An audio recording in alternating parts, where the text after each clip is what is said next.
We've heard about the Eagles trading back into the top 10. We've heard about the Eagles trading their second round pick and getting back up into the first round. But what if the Eagles trade back from 12? Well, if they do that, I want JOK. Yo, everybody, how you doing? King Dingbat here.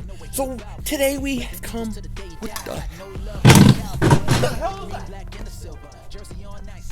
It's a big ass dog. Dallas still stinks. Yo, everybody, the way King Dingbat here, and hope you guys are having a great Monday. I hope you guys are doing well. Man, I got to address this EDP thing. There's no way around it. I am flooded with comments, with DMs, with people asking me about my thoughts on the situation. And yesterday, when this all started coming out, I had no clue what was going on. Okay, I had no clue. I was sitting there in the morning at U-Haul, waiting in line because their computer systems crashed or whatever, and I was waiting to get my truck. It's been a long time to get my truck because I was moving, and yesterday was the move of all the big things. So I'm waiting in line. I get a text from Josh from Sports Fury. He asked, "Do you know what's happened? Did you hear about what happened to EDP?" And I'm like, "No." And as I hit no and I send it, I see that I had a missed call from Nitro Freak. So I quickly call him back, and he's like, "Did you hear what happened to EDP?" I said, "No." And then as soon as he starts telling me what's happening, Josh is texting me back, and they're both telling me the same thing at the same time about how EDP got caught in some sort of sting trying to get with a 13-year-old girl. A 13-year-old girl. 13. When they told me that, I almost fell to the ground. Like, I was in shock. I was in utter shock. And the reason I was in shock, for those that don't know, for about 1.5 to 2 years, me and EDP has been friends. We've been friends off of YouTube. He calls me maybe once a week or whatever. He always checks up to see how I'm doing. He'll text me. We'll talk. All sorts of things. Sports. We talk guns. We talk politics. We talk just general life things. And EDP that I've gotten to know is not the EDP you see on YouTube. Or at least that's what I thought, And, I'm shocked. I'm horrified. I'm disgusted. I'm disappointed. And I'm heartbroken. I'm really heartbroken because, I considered him a friend. The relationship that we had off of YouTube was not what you see. A lot of you guys, is not what you see. And the other thing is, I have a 13-year-old daughter. My oldest daughter is 13 years old. And, today, watching that video where he's in and then looking at like texts that are coming out, if somebody sent that kind of stuff to my daughter, it'd be World War III. You know what I mean? Like, I can't believe it. So, I'm shocked. You guys want to know? I feel shocked. I feel like this is one of the toughest weeks I've had in a long time. Last Sunday, I lose my grandmother. Then all the stuff with moving. And then it ended with that. It's horrifying. It is. And I've always said this. When it comes to pedophilia, when it comes to hurting children, there is no crime worse. There is no crime worse, in my opinion.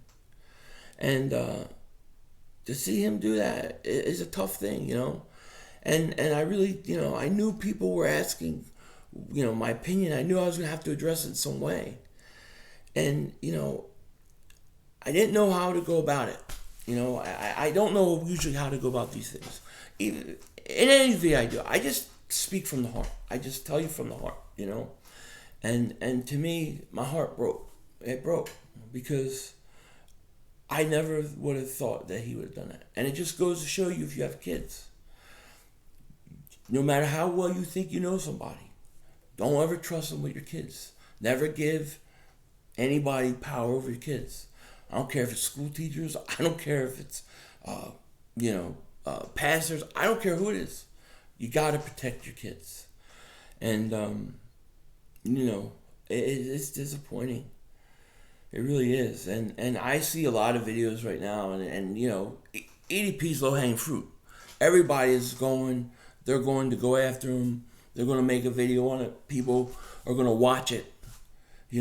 I get it. And people are going to hear people's thoughts on them, and they're not going to be good thoughts and all those kind of things. I've been a friend with him for 1.5 to 2 years. So I can't come on here and just start trashing the guy. I can tell you that what he did was disgusting and wrong, and I'm sickened by it. But before I sit there and I come on here and I say things, specifically about him, I have to speak to him myself. I have to tell him what I think myself. I don't think it's right to treat somebody who whether he did or not. If you were his friend beforehand, you owe somebody the common courtesy to talk to them man to man, not go online and just talk crap about somebody who you're supposed to be friends with. I can't do that. So I'm not going to get into the specifics of certain things I'm thinking, because before I do that, I have to confront the man. And I will. We'll talk. And I'll tell him how I feel, and that's the way it'll be. It's heartbreaking. It is, But I think it's more important to talk to somebody, especially something like this, man to man, and not online where he hears when everybody else hears. I can't do that. So. It's just a horrible situation, sickening. I'm disgusted by it, and I have a 13-year-old daughter, and that's what I think about. And it's tough. It's tough. So, we'll see what happens and where this goes. I don't know, but I don't know what's in store for him. I don't look good. But I want to talk to him, and man,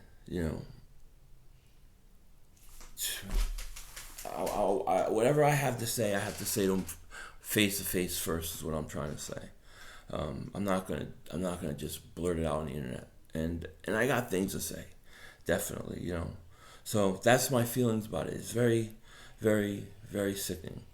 And sad, no doubt about it. All right, so we got that out of the way. We said what we had to say. Now we need to get back into some Eagles football. And before we even do that, we got a new member to our draft board. LB, he just showed up at the door, and he's going to tell us, hey, yo, LB, who you got? Yo, my guy, Philly 500, man. It's your boy, Lord Brunson, man. Listen, man, we got to add this guy to the draft board. I'm talking about Elijah Moore out of Ole Miss. Elijah Moore became the focal point in Lane Kiffin's offense last season. Listen, you're talking about a guy who arguably can run the best routes in this year's draft from the wide receiver position. Arguably. Now, only Devontae Smith probably can run better routes than him, but this guy, when I think of this guy, I think of Steve Smith. Honestly, I think it's Steve Smith. He's a little undersized, about 5'9" or something like that. But he can run every route from the slot position with ease. And he can win on the outside at that height. This dude is a route running guru. This guy is as tough as nails. And I think that if he's around in the second round, I think you got to look at him, man. Let me know what you think, 500. Elijah Moore, I love it. I love this pick. LB is turning it up. He is turning it up. Great pick, LB. Love this kid. If the Eagles had a chance to draft him, I would be all over it. No question about it. I'm going to have to come back with something good on our draft board because LB just raised the bar. No question about it. Now, we keep hearing the Eagles, they're going to possibly trade here, they're going to trade there. I mean, there is so much trade speculation with the Eagles. It's crazy. And I got to say, when you first get in the offseason and you're hearing about these draft rumors and things, it's awesome, it's fun. But now it's getting to the point where we're less than 2 weeks away, and I'm tired of them all.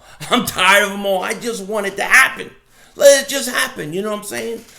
Speaking of happen, I gotta say this because people get mad at me if I don't.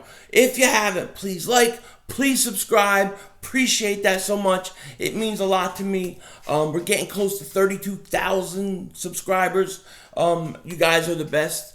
So make sure you do that. Now, my channel members always tell me if you don't, you gotta say to like and subscribe. You don't say it during your videos, only in your live streams. So I'm saying it now. You know, we've heard about the Eagles going up to the top 10. You know, again, we've heard about the Eagles trading back into the first round. Something that I would be interested in doing. I was listening, I think it was Elliot Shore Parks, right? I think he was saying that if the Eagles traded like a second and one of their thirds, they possibly could get up as high as 22. I don't know if that's accurate or not without throwing a first round pick in. But if there's any way that the Eagles can get up to about 20, 22 and still draft at 12, that's what I would like to do. That's what I would do if I was the Eagles. No question about it. But we're also starting to hear some chatter, right? That the Eagles may be looking to trade back again. They started at 6. They traded back to 12, got a first round pick. Now the Eagles are thinking, sitting at 12, maybe we could trade back again. There's some talk that it could be the New England Patriots that they may trade with. Question is can they get a first round pick for it? You know what I mean? There's nothing wrong with having a lot of picks, right? If you want to get a lot of picks to bring in a lot of young talent and really regroup, there's nothing wrong with that. But you have to draft right. You have to draft right. If you're not drafting right, it doesn't matter. You know, that's always the thing. Where's my damn drink? I drank my damn drink. But there's nothing that matters more than picking the right guys. And the one thing that concerns me about like Howie Roseman is Howie Roseman has trouble picking players. He does. So if you have all these picks that you kept trading back and acquiring, you got to hit the picks. You know, if we had a better GM or more, you know, somebody with a more successful track record, I would be all for it. I'd be all for it. But that's what makes me nervous. That's why I would have stayed at 6 and never would have traded back to 12. Now they're talking that the Eagles could trade back. But if they do trade back, if this is how they want to go, and this is something that they decide to do, well, there's a guy that I want, no question about it, because I love him. You know what I mean? I love JOK. You know, JOK is my guy. And if the Eagles are going to go back from, let's say, 12 to 15, 12 to 18, something like that, I want JOK. That's the place where you draft JOK. Then in the second round, you take a Terrence Marshall, somebody like that, if he's there. If he's there. But that's how I would go about it. It's going to be interesting because no matter what, I think the Eagles are moving from 12. I don't think they're going to stay at 12. I just got to tell you, I feel like they're either trading back or trading up. It's going to be one or the other. But this team is looking at acquiring as many picks as possible. My preference is to trade up in the second round. So take your pick at 12, unless you could trade up, but take your pick at 12. Then get your second round pick, one of your third round picks, maybe a pick next year, even if it's a first, and get up as high as you can, and then draft JOK. That's what I would like to do. So 2 of these 3 scenarios, trading back from 12 or trading up in from the second round back into the first round. Both those scenarios for me include getting JOK. So I think JOK is coming to Philly.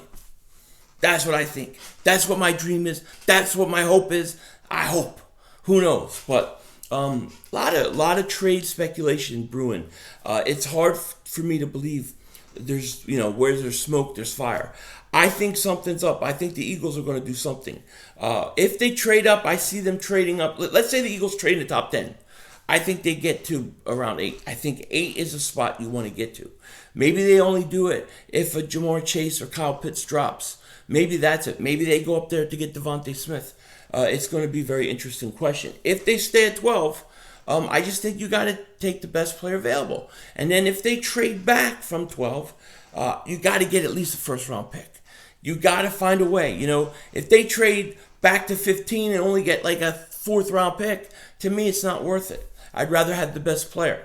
So they got to get a lot in their trades. But it looks like that we've heard a lot of rumors about all 3 trade scenarios. I think one of these things is bound to happen.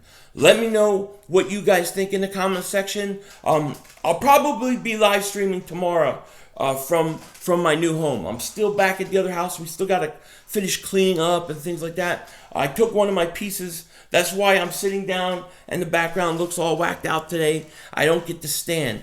But I'm going to try to live stream tomorrow from the new home. And, we'll go from there. So with that said, take care. Talk to you later. And of course, don't be a dingbat. So welcome to some Philly 500 bonus coverage. If you stayed on this long, you the man, you the woman, you are the shit.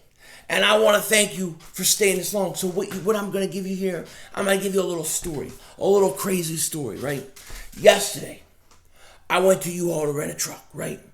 So I go to U-Haul to rent this truck. And I'm renting this truck. And, the computer system at U-Haul is down. So they have this huge line, right?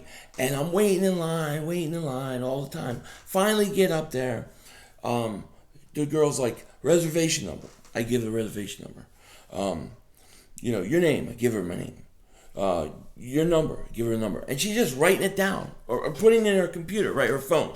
So then she goes off to the other room somewhere to do something. There's another girl at another counter. She's talking to a customer, and she's talking about what a bitch the person that's ringing me up is, and how mean she is. Right? She's talking about her coworker. So I'm like, oh great, I got the mean lady. So she comes back and all this kind of stuff, and she's like, okay, I need a credit card, to pay for it, whatever. I go, what do you mean you need a credit card? I already paid for it. Why am I going to give you a credit card again? I already paid for it. Well, our system's down, sir. I said, I don't give a shit what your system's down for. Why do I have to pay twice? She's like, well, I'm just taking it down and you're not going to pay twice. And she explains it to me. I didn't understand. I said, all right. But she got real, like, her tone was like, she didn't like it. Like, because she was kind of nasty when she talked. But then when I kind of went back at her, like, she got like a little bit like surprised, and then she got like nasty, just mean the way she talked to me, giving me a mean look. My wife's like, ooh, that woman's pissed at you. So anyways, she rings me up, she gets me all ready, she goes, gets the truck. So I go out there, I'm waiting for the U-Haul truck to come. Time's going by, I'm like, what the hell is taking so long? Finally, she pulls up, she gets out of the car, she goes, here's your truck, sir, and she walks away. Now, if you rented a truck before, if you've been a truck driver or anything like that, you know that one of the things they do, even at regular rentals for cars, they give you a pre-trip inspection. They walk around the vehicle looking for any scratches, dents, anything that is already there so you can't get blamed for it later. Okay? She didn't do it. I was like, what the hell's going on? She didn't do it. So I thought that was weird. Just put it back in my head. Just stored it as a memory, whatever. So I'm driving back to the house, get ready to load. And we're driving, I'm hearing clank, clank, clank. I'm like, what the hell is that noise? It didn't start once when I first left, it didn't start. But like halfway home from U-Haul, it started making noise. And I thought this is weird. So I get back, right? I get back. I pull out in front of the house, and I'm like, I don't understand. So I get out and I walk around and I'm inspecting things, right? I'm inspecting things. And I get to the tire on the passenger side, the front tire on the passenger side. And the lug nuts are half off. All of them are half off. And I'm going, this tire is about to fall off. I'm going to load this truck up, get on the highway, and tires going to go flying. I'm going to get in an accident. I'm going to die. And it was weird. It was just weird. So I had to tighten them up with my hand. I didn't have a wrench that was big enough for those lug nuts. But I tightened them all with my hands, And then I was like, hell, I better make a video on this. You want to see the video? Here it is.